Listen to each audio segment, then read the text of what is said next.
Wajah ini, Anda pasti pernah melihatnya. Tatapan tajam yang membakar, baret hitam yang menjadi simbol abadi.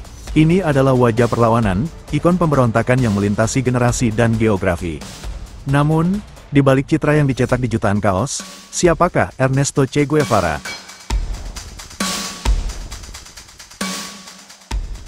Ia adalah seorang dokter Argentina dari keluarga kelas menengah yang menjadi arsitek revolusi. Negarawan yang meninggalkan kekuasaan untuk kembali ke medan perang. Ini adalah kisah tentang perjalanan epik seorang manusia yang memilih jalan api demi sebuah keyakinan.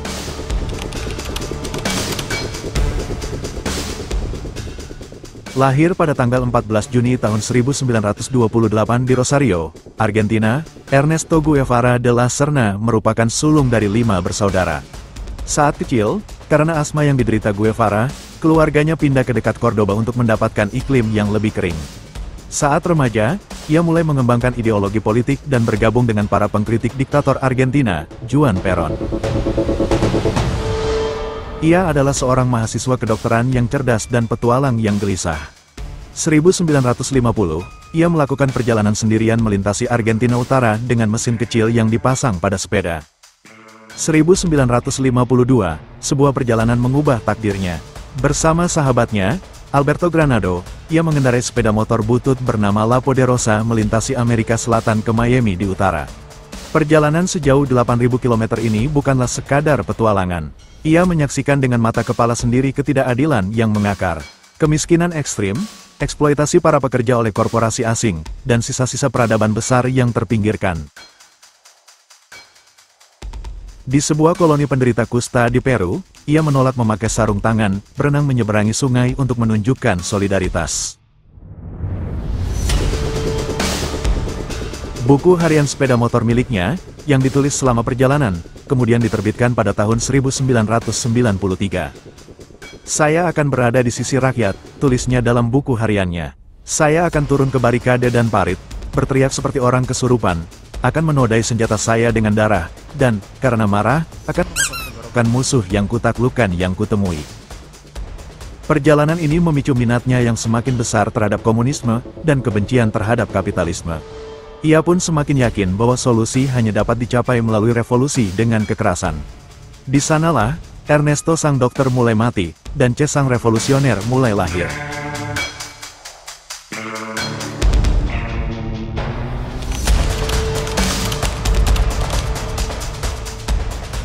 Guevara kembali bersekolah dan lulus dengan gelar kedokteran pada tahun 1953. Namun, keyakinan barunya membawa Guevara ke Guatemala, di mana ia menyaksikan kudeta Presiden Jacobo Arbenz yang didukung CIA. Pengalaman ini membulatkan tekadnya, sekaligus kebenciannya terhadap Amerika Serikat. Patria o muerte. Diplomasi tidak akan cukup, perubahan hanya bisa datang melalui laras senjata. Di Meksiko, takdir mempertemukannya dengan seorang pengacara Kuba yang diasingkan, Fidel Castro. Dalam satu malam percakapan, Che bergabung dengan gerakan revolusioner Castro untuk menggulingkan diktator Fulgencio Batista. Pada Desember tahun 1956, 82 orang revolusioner mendarat di Kuba dengan kapal pesiar tua, Granma. Mereka langsung disergap, hanya sekitar 20 orang yang selamat, termasuk Fidel, adiknya Raul, dan Che. Mereka lari ke pegunungan Sierra Maestra, tampak seperti sebuah kegagalan total. Namun, dari sinilah legenda epik dimulai. Che membuktikan dirinya bukan hanya sebagai pejuang yang berani, tetapi juga komandan yang brilian. Ia disiplin, tanpa kompromi, dan sangat dihormati. Ia melatih para pejuang, mendirikan rumah sakit darurat, dan menjadi otak di balik banyak strategi gerilya.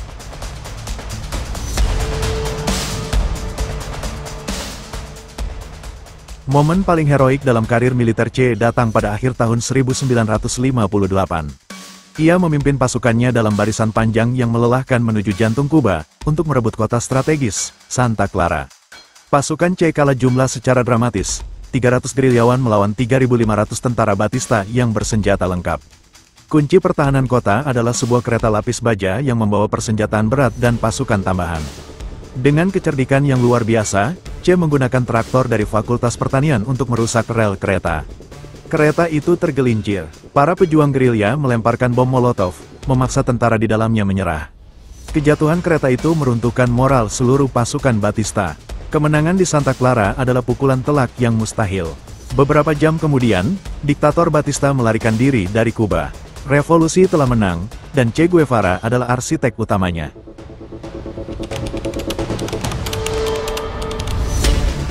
Setelah kemenangan, Che menjadi salah satu orang paling berkuasa di Kuba.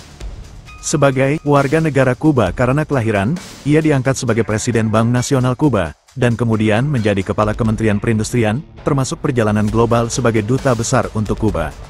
Dan inisiatifnya membentuk aliansi Kuba dengan Uni Soviet menyebabkan sanksi perdagangan dari Amerika Serikat, keruntuhan perekonomian, dan konflik dengan rekan-rekan pemimpinnya. Namun, Che bukanlah birokrat. Ia membenci kemapanan dan kemewahan.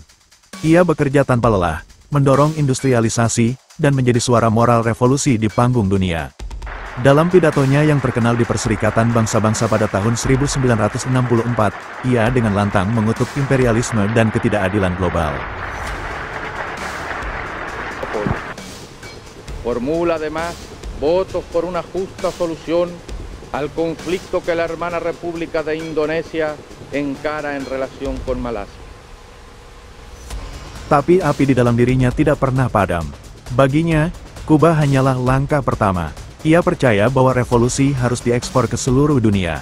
Ia semakin tidak sabar dengan politik dan birokrasi. Hatinya masih berada di medan perang. 1965, Guevara menulis surat perpisahan kepada pemimpinnya, Castro. Menyerahkan kewarganegaraannya dan meninggalkan Kuba untuk melawan imperialisme di negara-negara berkembang lainnya.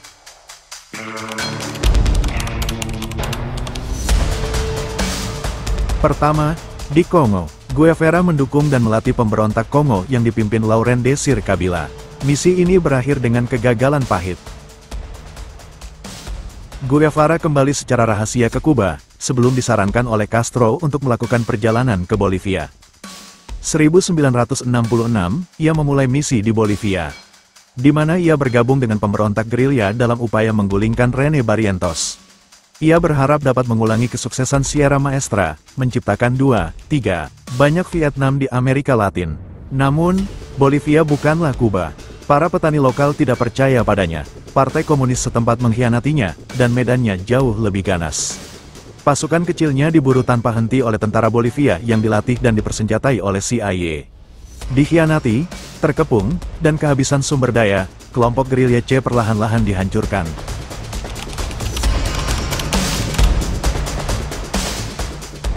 Tanggal 8 Oktober tahun 1967, Che Guevara ditangkap. Terluka dan tak berdaya, ia dibawa ke sebuah sekolah tua di desa La Higuera. Keesokan harinya, perintah eksekusi datang dari ibu kota. Menghadapi algojonya, ia tidak menunjukkan rasa takut. Kata-kata terakhirnya menjadi legenda. "Aku tahu kau datang untuk membunuhku," katanya. "Tembak, pengecut, kau hanya akan membunuh seorang manusia." Che Guevara, sang manusia, telah tiada pada usia 39 tahun. Tetapi dengan kematiannya, Che sang legenda lahir. Fotonya setelah kematian, yang sengaja disebarkan untuk membuktikan ia telah tiada, justru mengubahnya menjadi martir dan pahlawan bagi kaum tertindas. Namun pihak lain menganggapnya sebagai pendukung komunis, tiran kejam yang bersalah atas pelanggaran hak asasi manusia sehingga pantas mendapat julukan tukang jagal lacaban. Wajahnya terus muncul pada mata uang Kuba, dan hidupnya telah menjadi subjek film, buku, dan dokumenter. Karyanya sendiri, Perang Gerilya, diterbitkan pada tahun 1960, sementara karyanya The Motorcycle Diaries, The African Dream dan The Bolivian Diary, diterbitkan setelah kematiannya. Hingga hari ini, warisannya tetap kompleks dan diperdebatkan. Namun, satu hal yang pasti, jejak api yang ditinggalkannya terus menyala, menjadi pengingat abadi bahwa satu orang, dengan keyakinan yang membara, dapat menantang tatanan dunia. Simbol harapan, ikon perlawanan, atau pengingat tragis dari sebuah idealisme. Siapapun dia bagi Anda, Che Guevara tidak akan pernah dilupakan.